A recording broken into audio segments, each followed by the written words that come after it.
शाळेचा शेवटचा दिवस.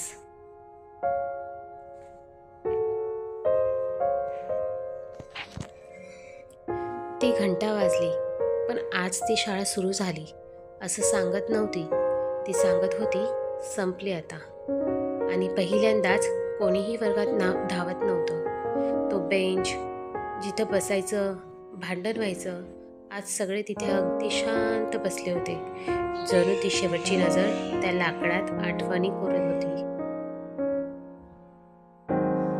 वहीच्या मागच्या पानावर सिग्नेचर होते आणि एक ओळ, कधी विसरू नकोस. वही आता पुस्तक नव्हती, ती आठवणींचं संग्रहालय झाली होती. गणवेश आज एकदम नीट घातलेला. कोणीही उशिरा आला नाही, कारण सगळ्यांना माहीत होतं हा तो शेवटचा दिवस आहे जो परत येणार नाही. टिफिन आज जास्तच शेअर केलं.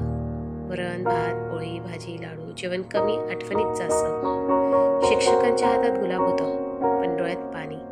त्या गुलाबाचं रूप फिकं होतं, पण त्यांच्या डोळ्यातलं प्रेम आज गळत होतं. फोटो घेतले गेले, पण मनात एक भावना होती. हा फ्रेम जरी जपून ठेवला तरीही वेळ पुन्हा नाही मिळणार. शेवटचा बाय बोलताना आवाज थरथरत होता. पुन्हा भेटूया सगळे म्हणत होते, पण मनात कुठेतरी प्रश्न होता, खरंच का? आणि शेवटी ती शेवटची घंटा वाजली. कोण रडलं, कोण हसलं, पण त्या आवाजात आपलं पूर्ण बालपण वाजून गेलं. शाळा सुटली, पण आठवणी अजून बेंचवर बसल्या आहेत.